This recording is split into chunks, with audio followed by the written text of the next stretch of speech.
Hello guys! Hello! This is for Leo. Leo, welcome dito sa aking channel, Kapalaran 888. Welcome! Alamin natin kung anong messages, any energy, frequency, vibration para sa lahat ng Leo. This is for the week October 12. Okay, so tingnan natin. Ano ba Leo ang messages na para sa inyo? Okay, first card natin is Graceful Transformations 1 and Bat. Listen up. Wow!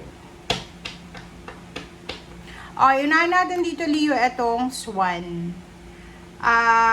Sinasabi ng para sa'yo dito na mayroong graceful na pagbabago. Kumbaga, kung ano man, Leo, na magbabago sa buhay mo, ay kumbaga mabagal pero secured siya. Hindi siya yung mabilis, parang like for example,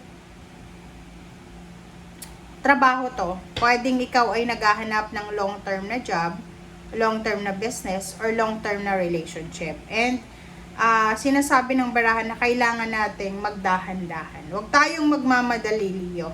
Okay? Kasi sinasabi ng baraha, kailangan mo magdahan-dahan para mahanap mo kung ano yung para sa'yo. Okay, next card natin is Bat. Listen up.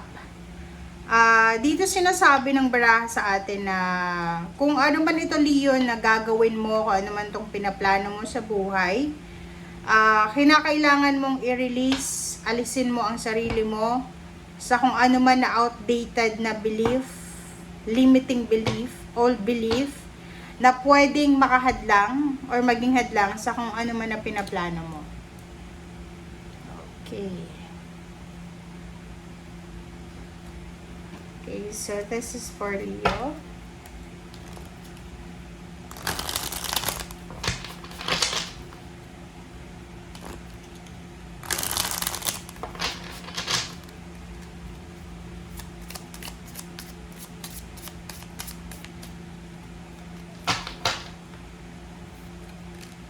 Okay, number 4.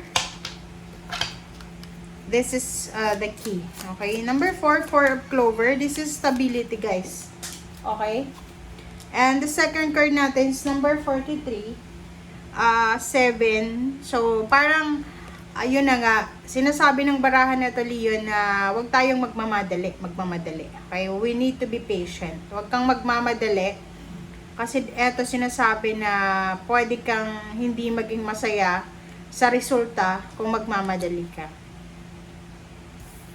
And number 4, sinasabi ng baraha sa'yo dito na nasa kamay mo. Kumbaga, walang sino man ang makakapagbigay sa'yo ng success. Ikaw ay nasa kamay mo ay ang susi kung paano ka magiging successful. Okay? Sinasabi ng baraha sa'yo dito na iwasan natin yung pagmamadali. Kasi, 'di ba, yung iba, baka yung iba sa inyo diyan, masyadong nagmamadali, trabaho ng trabaho, hindi natutulog sa gabi. Doon sa mga Leo na hindi natutulog sa gabi, lalo yung mga Leo lalo sa gabi, pwedeng nasa graveyard shift ka, or talagang hindi ka makatulog. So, ang ginagawa mo, nagbabrowse ka lang ng internet or kano pa man. Mag-ingat kayo kasi possible kayong magkaroon ng stress-related na sickness. Because of stress na hindi ka makatulog, insomnia, parang ganon. Or mga health issues na related sa hindi pagtulog. Okay? And kung halimbawa may nararamdaman kang ganon, pwede ka magpatingin sa doktor.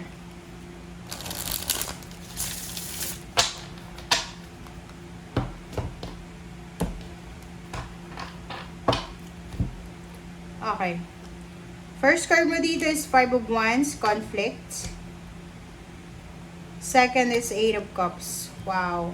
So, if ever lang sa linggong ito, kung meron ng mga conflicts or merong mga pag-aaway, gulo, competition, or kung ano man na hindi maganda na nangyayari sa paligid mo, iwasan mo siya. 8 of Cups. Kailangan mong i-withdraw, i-detach ang sarili mo sa mga drama, sa gulo, sa conflict, sa competition, or sa kung ano pa man. Basta umiwas ka sa tukso na makipag-away, umiwas ka sa tukso na makipagkompetensya, umiwas ka sa tukso na makipagsagutan. Okay. Next card natin is Page of Wands and the Star. So, these 2 cards, sinasabi sa atin na ihanda mo ang sarili mo, Leo, kasi there's an adventurous parang future na paparating sa'yo. So, yung future na sinasabi dito ay sobrang adventurous. Kumbaga, masaya yung future, masaya yung darating na kung ano man na hinihintay mo. Okay, next card natin is Judgment. So yun, there's a decision, there's parang ano siya action na gagawin mo. Halimbawa ngayon, kung may gagawin ka sa ngayon, kung ano man tong decision na gagawin mo sa ngayon, siya ang magiging rason kung bakit magiging masaya, magiging successful ka sa future. Like, halimbawa, isang action ang gagawin mo sa linggong ito na makakatulong sa'yo para maging successful ka sa hinaharap. 'Di ba? Halimbawa, kung unemployed ka ngayon, kung sa linggong ito, maghahanap ka ng trabaho, magpaplano kang maghanap ng trabaho or mag-create ng business, syempre, maganda yung future na darating sa'yo. Kasi, yung willingness mo na makaalis sa financial problems ay nandiyan na. 'Di ba? 10 of Wands, meron dito na Leo na sobra-sobrang abala. Sobra-sobra kayong workaholic, 'di ba? Workaholic, abalang-abala ang Leo ito para makuha yung power, para makuha yung strength, financial and emotional strength. Okay, sa trabaho nakikita natin dito, may mga Leo na posibleng kayo ay mapopromote or papasok sa bagong trabaho. So, ihanda nyo yung sarili nyo kasi makakaramdam kayo sigurado ng pagod kasi madadagdagan yung trabaho mo, yung obligations mo. And at the same time, reverse yung King of Swords. Huwag tayong tatamad-tamad. Okay? So, yun yung sinasabi ng bara sa'yo. The World card sa ilalim niya, and Nine of Swords, sinasabi ng bara, para makaalis para makaalis tayo sa kung ano man na Nine of Swords or stagnation, make sure na willing tayo na magsimula. Willing tayo na umalis sa kung ano man na stagnant na kinaroroonan natin. Okay, Leo? So, thank you for watching and see you again. Bye!